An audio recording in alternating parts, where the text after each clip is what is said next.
Hello, Charlie TCG here, and welcome back to Looking Ahead, the series where I break down and analyze the meta, what's happening over in Japan, and how that impact Taiwan.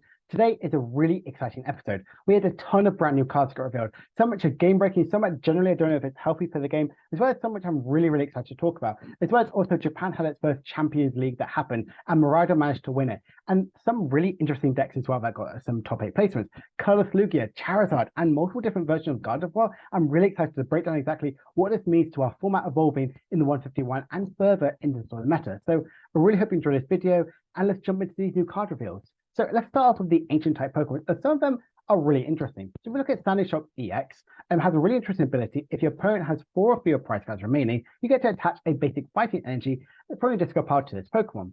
Now, if you think about it, fighting type Pokemon have had some really weird accelerations. We have Zapdos, which accelerates to itself. When you put it into play, we have Claydol, which energy accelerates if you have no supporters in play, and we have Miraidon, which energy accelerates but it ends your turn. So I don't know if this is really good, but it's interesting that it's a guarantee. So if your opponent is pretty much got 4 of your prize cards remaining, but attack only does 200 damage. So not exactly amazing, and you can't use it next turn. So not exactly groundbreaking, but if we include Boosted Energy Capsule, it gains additional 60 HP and not affected by any special conditions. So 280 hits for weakness in quite a few relevant things. Like if we think about Regieleki's could be really powerful, which I'm going to talk to in a minute, and Arceus potentially could see play, but it's only got illustration if you're pretty much behind in prices. A card which I generally love is Earthen Vessel. You can only play it if you discard a card from your hand. If you do, search your deck for 2 basic energy cards and put them into your hand. Immediately, right now in the format, I think of Chien-Pao and Gardevoir. They already have really good sort of synergy from the discard part and gain energies as well. Really help the strategy. If you know Gardevoir, you can discard a psychic energy, get 2 psychic energies, and then immediately discard them with the likes of Curlier. In Chien-Pao, you can discard a water energy, get that back with superior energy retrieval, and get those 2 water energies to attack more. But if you think about Go, we already thought it's going to be potentially a tier 1 archetype. I think this just solidifies it. It's going to be a tier 1 archetype. You guarantee you can get some energies acceleration really early on the game. They can just rely on these energy retrieval and superior energy retrieval in the late game. This card is amazing, and Professor Letter, but better. Professor Sada, new one here, is really powerful. Choose up to 2 of your ancient Pokemon and attach basic energy to each of them. And if you do, draw 3 cards. This is Welder and this is Melanie. If you know, those 2 cards have got top 8 placements at World, so it's immediately powerful if you get to energy accelerate and draw some cards.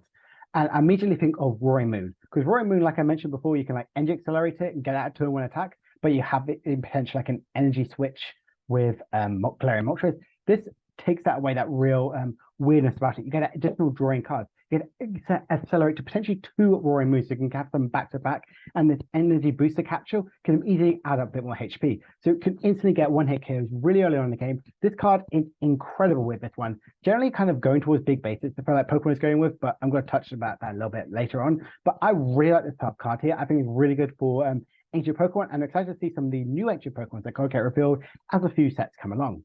But looking at the future one, it's Iron Hand EX, and this card has had a lot of hate online, and I generally think it is not too bad, but it is kind of a bit extreme, as it says in the name. 120 damage, and if your opponent's Pokemon is knocked out, take 1 additional prize card. Now we think about Stoutland V. That was played in Lugia because you could get additional prize card on single prize Pokemon, and that immediately is really powerful when you make a single prize Pokemon deck turn to a 2 prize Pokemon deck.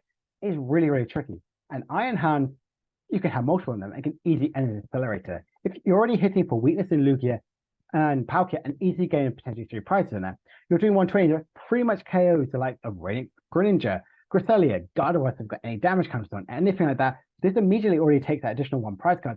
But what makes it even better is Future Booster Energy Capture.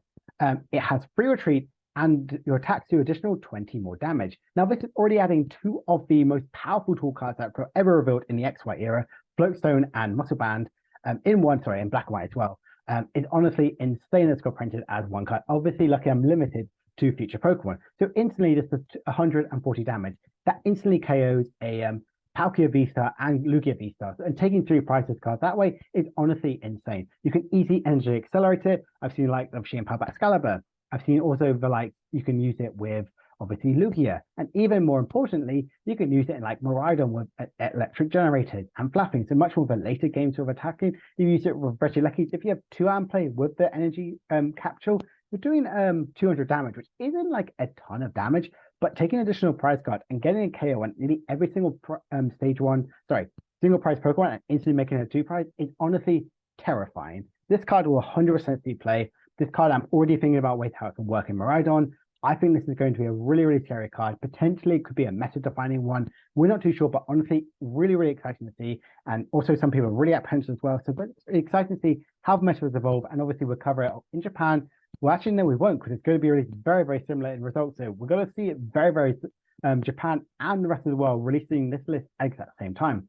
Techno Radar is a really interesting card as well, where you can only play it if you discard another card from your hand, like similarly the Earth and Steel thing, but you get to search your deck for 2 future Pokemon and put them into your hand. Instantly search for Iron Hand. You can get that energy acceleration with a Flappy by discarding a Lightning Energy. This could work really well in a Miraidon deck, but honestly, it's kind of alright as well. I'll go see more of his future one. But Professor Toro's scenario is incredible. Put one of your Pokemon into your hand, discard all attached cards. This is AZ being reprinted, and honestly, it is amazing. If you think about like Acerola and Sharon's Care, those have to be reliant on damage counters, but this is instantly pick-upping. Think of the likes of Vileplume and Crobat. Vileplume was really, really good when you play AZ, because it could instantly item lock your opponent as early as turn 1, and then when you need to burn those item cards, you can use AZ, pick it up, play your item cards, and play it straight back down straight away. But Professor Toro is so good, get that instant healing from any Pokemon at all in play. Like some Gardevoir, like anything like that. Honestly, it is incredible that we've got an AZ card. I'm really, really excited to see exactly how it's going to work out in the game of play. And again, really, really exciting. Like I mentioned, Future Boost Energy Capsule is honestly incredible for future Pokemon. If you think about the Iron Valiant, it also has free retreat, and instantly when it goes to the active spot, you get to put 2 damage counters on one of your opponent's Pokemon. Really, really powerful, really, really amazing support. And also then it can make Iron Valiant to about 220, which makes it even more important. So last few cards I want to touch on is the Mythical Energy. This is okay. It's just an additional heal 30 damage when you attach it to a Pokemon. If you're thinking of Switch card, it's got a little bit more stabilize protection by healing 60, but Jirachi is the heal Pokemon which stops stabilize from doing anything. The attacks of your opponent's basic Pokemon can't put any damage counters on your bench Pokemon. Now, this works incredible when you think of like of stabilize. Putting damage counters on it, you nullify that as well. Yoga Loops, your opponent can take an additional turn. Like some Cresselia as well. These really, really key Pokemon, which are very, very meta reliant and really, really powerful right now in the game, instantly shutting them down is really, really strong. If you think about it, lots of decks did go around like the whole like canceling clone, boss play, or cross switches on like the mana piece to go around it. Don't be surprised if Lost Box goes that route here, because Lost Box is immediately going to go into that box sort of terminology, which I'm going to talk to you about right now. Because you might have just noticed the technical machines, which on here on the right, we have the devolution one, which is quite scary, which is de-evolve each of your opponent's evolved Pokemon by putting the highest stage evolution of that in the opponent's hand. This is scary because it goes around rare candy. But just when we have that really healthy stage where stage 2 Pokemon finally have a chance, they print this here for a single energy cost. This can instantly be played in loads of Lost Box decks. When we think about Stabilize Sprinkle damage, we think about the likes of Greninja damage as well here. Think about the likes of Chien-Pao decks played by Excalibur. Think about Charizard deck, play Pidgeot and Charizard. Think about Gardevoir decks just play lots of Gardevoir, lots of Turlias. They're doing loads of damage counters everywhere on the board. You just try this devolution there, you could potentially take 2 to 3 prize cards, maybe even your entire one purely on this one card alone. It's absolutely terrifying this card is going to be printed, and I'm genuinely quite scared of where this game could go with it. Just when you think stage 2 Pokemon are safe, Pokemon prints this here. But all that being said, they just printed this evolution one to like counteract a little bit here, which is choose 2 of your basic bench Pokemon and search your deck for a Pokemon that evolves into it and put that evolved Pokemon on top of it. I quite like this in a way, because if you think about the likes of like Arctina, you can literally search your deck for Arceus and Giratina V-Stars. You can search your deck for your Curliers. You can search your deck, even if you're really worried about them by Excalibur decks, by putting in the middle stage.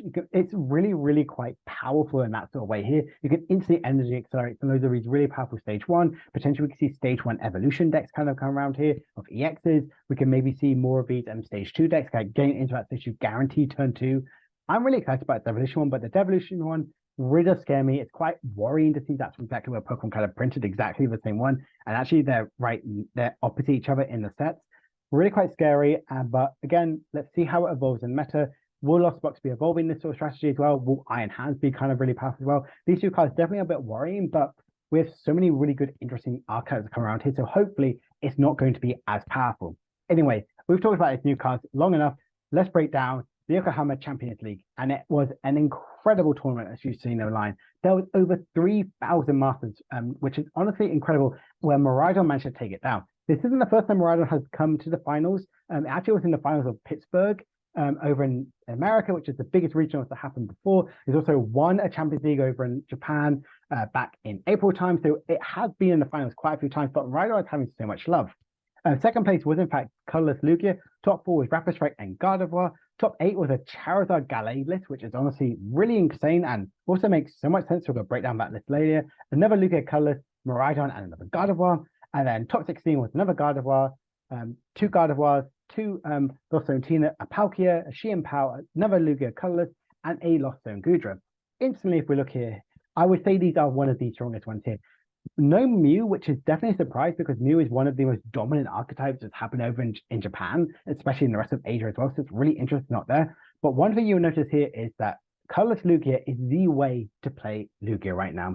Single Strike is obviously the more stronger version right now in the format, but only instantly get access to Mew, where it can copy any of the attacks in the opponent's active Pokemon, where it can copy likes of Greninja, copy the likes of Giratina, copy likes of any sort of really powerful cards here. It's really, really powerful, especially in the colorless build, because you're really abusing the effect of using the likes of Snorlax. Really, really interesting this here, and also Charizard as well. Managed to get top 8. So Charizard isn't exactly a fluke. It did really well. It got a top 8 placement. It survived a grueling over potentially over 12 wins, survived the top 16. We've seen lots of Gardevoir still get first highest place and was top 4, which is definitely quite a decline because Gardevoir was mainly be in the finals in lots of over in Japan. But also we're seeing a Palkia and a Chien-Pao list here, which is really, really exciting to see, as well as Lost Zone Gudra. No Lost Box, but the best Lost Zone deck was actually Lost Zone Tina and Gudra, which is really interesting. But I'm really excited that the meta is slowly evolving a tiny bit just for the 151 cards, but you can instantly see that with 151, it makes Lugia so much better than it once was. Even though the single strike version did get a top 8, obviously in Pittsburgh, but seeing the color still get that second place really does show how powerful it is. So let's look into some of the lists that have kind of gone around there and give my thoughts and feelings on them. So this is the winning list on Miraidon. I'm probably going to do another video about it later on in the week. And this is a really interesting one, because it does play Path to Peak, which is definitely the more common version of how we're seeing it. We've seen the Raichu, we've seen the Raikou, we've seen the Flapping, but some really interesting ones here is the Hawlucha and Zapdos EX and Mew EX. So Zapdos EX is really, really powerful because instantly has free retreat if it has a lightning type energy attached to it, and does 120, and if there's any damage counters on one of your opponent's bench Pokemon, it does 19 more damage. That is why you play Hawlucha, because Hawlucha is really good because you instantly can damage the opponent's Pokemon, and that instantly unlocks that additional secondary effect from Zapdos EX. And then Mew EX is really powerful because it can copy the Radiant Greninja, even though you have that in Zapdos, but instantly with a few energies, and obviously the likes of Giratina Visa in the late game. The rest of the list is very, very simple for what we've seen in other lists as well. Very aggressive with the boss sort of plays here. The two copies of Arvin I really like. There's also the one copy of Raihan. Raihan is a very, very powerful card in this style deck here. Instantly accelerates in Pokemon a lot easier because you can go energy attachment, Flapping, and Raihan. You can attack pretty much accelerate all of your Pokemon, have that 3 energies attachment. I really like this way here. You do sacrifice a little bit by not being aggressive in the path and the light energy. And the Clap Stadium as well, I generally think that could be played because you're playing like Squawkabilly and Hawlucha, very weak sort of vulnerable Pokemon. So instantly getting rid of them is generally a really good powerful option as well here. But the One Forest Hill Stone is a tiny bit not exactly where I would like to go here, but you do play the Arvin to guarantee a way to kind of search for it. And the rest of you play heavy switch count, double Nest Ball, and 3 Ultra Ball. The reason for that is you play a lot more basic Pokemon, a lot more different types as well. So that's pretty much why you're going to play those Nest Balls. Really interesting Miraidon list, and I'm really excited to see how Miraidon is doing so well right now. I've always been a Miraidon believer. If you don't believe it, just check back from my channel. I've been covering so much Miraidon since it started. I really like it. Japan is really enjoying Miraidon the last couple of months as well. Obviously, right now it's been incredibly popular. Just be expected to see so much Miraidon in the tournaments, especially online. So this is generally could be the way to play Miraidon when 151 comes out in a couple of weeks' time.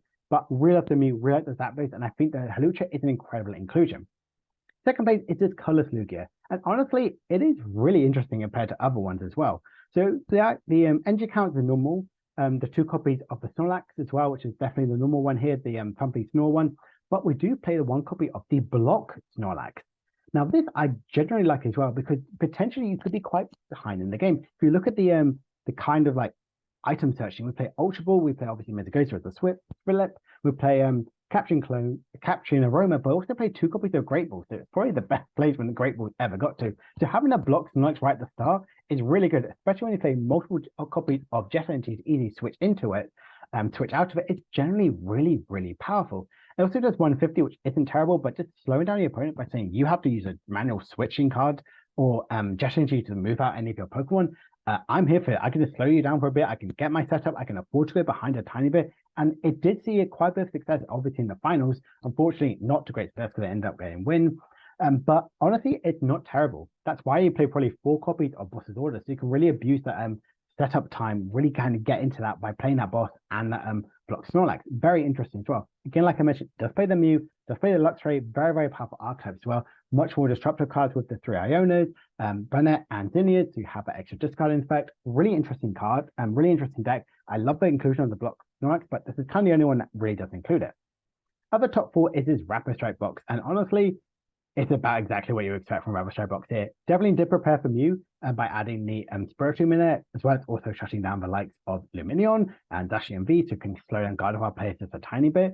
I really like it. I think Rapid Strike box is potentially going to be in a really good spot right now in the meta, purely on the basis that it does really good sniping damage, does really good bench sniping as well if there's no mana feed, because a lot of decks are kind of cutting mana feeds, especially like the Lost Genes builds are, over for us, but they're potentially that could be where they are going on that way. Yokoloop is really, really strong. Great Akazam. Everything here is just super, super nice here. I love the double Engie retrieval, Engie search, as well as also the 1 copy of Clara. Really, really interesting deck here. Really love this archetype and generally excited to see where Rapid Strike box can really go with. Not too much to really discuss because it really is very much similar to what we've been kind of playing with. But Gardevoir as well definitely changed quite a bit. And this is where I'm expecting Gardevoir to kind of go with it.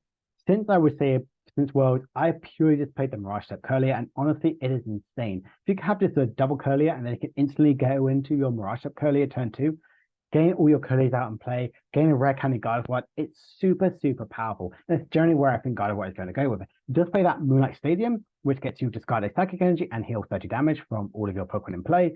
This is really good because you can use your Shine Arcana Gardevoir to do even more damage, which is and not rely too much on your reversal energies. Rest of it, very, very simple, heavy on Iono, some bit of disruptive capability, 2 Super Rods, the Zacian, the Crest, the Mew, the 4 copies of Battlefield P-Pass. The rest of it is very much sort of simple. I like the Artisan, I like the Collapse. Collapse can instantly get rid of your support Pokemon and when you don't need them. And also really slow down the big Pokemon as well, which potentially they could be bench locking themselves and kind of like getting rid of potentially a really useful Pokemon as well, which I really, really like about it. The 11 Psychic and 2 Reversal, definitely seen a lot more places and worlds, and generally it's doing really, really well. So I really like where this Gardevoir list is kind of going with it. But there's also another Gardevoir list, which I'm going to talk to you a bit later about, which is definitely a bit different here. But this Colorless Lugia is very different, and it's pretty much where you expect the Colorless builds to kind of go with it. You play the heavy counts of the Metagosa and Collapse Stadium because you play quite a lot of support Pokemon. I like the Pumpkaboo because you have that instant like getting rid of the Path to Peak. But what's interesting, this one you play the Drapion as well as also the Weirdeer. Weirdeer is pretty much where everyone went with it. This is where Colorless Lugia is going to kind of go with it. Put it into the active spot, load all your energies on it, and do these big one-hit KOs. Really, really powerful, and I generally like it. They've gone heavy on the Thumpy Snow by 3 copies. We still play the Mew, we still play the Luxray, and then the supporter cards here, heavy on the boss, and more destructive cards where we're kind of got new to it, but also playing the 2 copies of Nestball. I like how there is still some flexibility in Colorless Lugia. You're not just a pure set list, where I feel like with single threat Lugia, it's like you have to play the Urshifu, you have to play maybe the Stone Journey right now, you have to play the Evatolls, you have to obviously you have to play the Lugias, you have to play X and Y and stuff like that. But this one here, there's so much more flexibility. Like you can play the Mew, you don't have to play the Mew. You can play the Weirder, you can play 2 fish, you can play 1 fish, you can play 2 Snorlax, you can play 3 Snorlax, you can play a 4-4 line or a 3-3 line. I generally think it's so powerful, and I really like how Lugia is really sort of evolving into this colorless build, not relying too much on single threat Pokemon, and that's generally where I think Lugia should be going towards. I really like how this color build is kind of evolving. And this is the Gardevoir list I was talking to you about here, because it plays the Mew EX. And Mew EX is really, really powerful in Gardevoir, making sure you can copy your opponent's Radiant Greninja, copying your opponent's Giratina the V-Stars, copying any of your opponent's Pokemon, doing additional huge amount of damage with this one. I generally really, really love this one. Also can copy the likes of any sort of card as well, which I generally love as well. And the rest of it is very much simple. Where we're seeing it, Temple of Sinnoh, instead of Artisan, definitely respecting a lot more be Lugia, so built it, definitely worried about Mew as well. Lots of these in special energy, so it's most likely why they're playing the Temple of Sinnoh over the rest of the else. The rest of it, very, very simple here. They are playing the memory skip, not the memory skip. I'm generally blanking on the rolls, which lets your opponent not use that attack. Generally, think the rest of it is very much simple, what we're kind of used to. And this Gardevior with the Mew EX, really, really like it and really interesting as well, which I'm really excited to see. Potentially, we could see Mew EX be slotted to so many more decks and not just Lugia. But this is the Zard list I wanted to talk about. Yes, Charizard EX managed to get a top 8 placement, which I generally think no one ever expected Charizard to do this well. And it teamed up with Gallade and Curlier as the draw engine, which kind of makes it think with Charizard EX is the main attacker. You only have one reversal energy to attack with Gallade if you're behind in prizes, do 160 damage, and then move the energy. You're literally purely a Charizard deck, and you're constantly drawing for your deck with the likes of Curlier. You're playing Power Pad, you're playing Super Rod, multiple copies of them, so you can discard any of your Pokemon or fire energy to really go through your deck as quick as possible. Play Mew to get any of your Pokemon item cards as much as possible. Really want to get that Charizard attacking out as early as turn 1, and then potentially have that Gallade as well when you're behind in prizes. Generally, I think it's a really interesting and unique way. I love how we're on like I think like our 5th version of Charizard EX, where it's only been out for about a month. So I really like that. It's kind of evolving into this Curlier version, which we're going to see a lot of this version going to be played on online tournaments, potentially going to see it in the Barcelona special happening this weekend. So I'm really excited to see how Charizard is going to evolve. Obviously, it was like the ARC version with PGR, and this was going to be the main sort of version as well. But this Charizard deck is honestly really interesting. I really, really like it here. Very still weak to Path to the Peak by playing the likes of only 2 stadiums and that that Lost Vacuum, but you play your Curlier to really draw for your deck to try and like burn for as many cards as possible, try and dig for those certain options. And having the heavy disruption capability with 2 copies of both, 4 copies of Fiona, and 1 Power Pad is generally a way to go around it. And kind of finish off the deck, I thought I'd look at the Chien-Pao deck, Palkia deck, which is get top 16, very similar to Cyrus Davis, her list, which she played at Worlds. And the rest of it is very, very similar to what we've seen here. We've seen the cross switch between multiple switches. We played the 2 Chien-Pao, played Lost City, played 2 Temple of Sinnoh, generally really, really scared for the likes of Mew, the likes of Lugia decks, and probably most likely the likes of any deck which really does play reversal energy. So I really like having that real big shutdown on that deck here. So here we do play Melanie, like I mentioned earlier before with the Professor Powder. It's going to see a lot of play. And Raihan as well. Lots of really, really powerful archetypes as well here. Spiritomb, I really enjoying that way, really slowing down the likes of the Minion, definitely the likes of Genethix around there. Really, really powerful archetype here, and generally really, really interesting. I love how Palkia has kind of come back again because of Chien-Pao, and that's generally a reason why I think Palkia is going to be a big hype. I was a huge Chien-Pao lover. I'm kind of going to be starting to try the Palkia pick, then build with the likes of Chien-Pao in it, kind of see how that works, my sort of play style as well. But honestly, this deck here really worked. I love the support account, I love the item cards as well, I love the Bibarel, I love Chien-Pao, obviously, and I love the energy counts and stadium cards. Really, I like it here. Definitely the Temple of Sinnoh is more situational. Potentially I would go with more of the likes of the Lost City and maybe even a Path to the Peak if you're definitely worried about it after you play all your abilities. Really, really interesting card, really, really interesting deck, and really excited to see how this deck is really going to evolve. So now just looking ahead here, will Miraidon's success continue? Now, it managed to win the Yokohama Championship. It managed to get 2nd place in the likes of in Pittsburgh, and also top 8 in both ones as well. So Miraidon is currently on a high. It's doing really, really well. It wasn't a surprise deck. It did really, really well in Worlds. So many people played it. So many people understood exactly where Miraidon should go, and it carried on really being evolving that way. So I generally think the success will continue. It's colorless the right way for Lugia. Right now in Japan, definitely. With 151, with the likes of how strong Weirdo Readers become, how strong Snorlaxes, especially with Therapy NJ, more probably Mew EX, colorless build of Lugia becomes incredibly strong. And single prize Pokemon, if just attack with them, potentially going with 1 or 2, the easy trade, you could really easily go ham and easily make sure the price rate goes real way. And will Lost Zone fight back? As we saw, the best placement was Tina and Gudra, which got top 16, no Lost Box. Could we see Lost Zone return, especially with the new cards that are going to be revealed at the end of next month? I think Lost Box is going to 100% fight back up to a tier 1 archetype. But right now, it might just be on a little bit of the slow decline right now. as these other decks really start to evolve into it. So, hope you enjoyed this quite a bit of a longer episode, and I hope the mic's been a bit better. Had to use headphones as I am currently away. If you enjoyed this video, please make sure to like and subscribe and comment down below. Do you think Miraidon is actually going to be a hugely successful deck in the rest of this format? We'll always have a couple more months before post-rotation does happen over Japan, most likely over in January time. So I'm really, really excited to see how the format is going to develop and evolve over the next couple of tournaments. We have City Leagues returning end of the month. We have so much more content to talk about in Japan. I'm really, really excited. Most likely becoming Miraidon and Colorless Lugia over the rest of the next couple of days. So I hope you enjoyed that video, and I'll be back in a couple of days' time for another video. Bye for now.